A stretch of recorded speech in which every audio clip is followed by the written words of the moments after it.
Hari ni I ada job. Job I adalah kena shoot my friend punya baju. So let's go. But first we drink green tea. I order green tea latte with strawberry drizzle tambah whipped cream. You guys kena try. Yang tak suka matcha, I rasa you akan suka ni. Tada, kita orang dah sampai ke destination. Tapi I nak touch up makeup kawan I sikit dulu.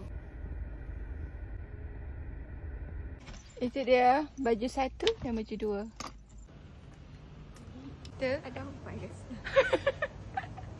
So sekarang, sini cantik. Let's go. Guys, tolonglah beli. Dia gigih ya bawa.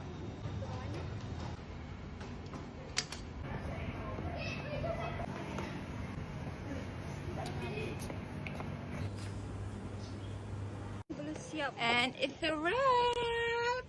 So, jom kita pergi makan. Kesiannya baju belum jual lagi. Kita orang mampu makan kulit ikan je. Kulit ikan cecah kicap je.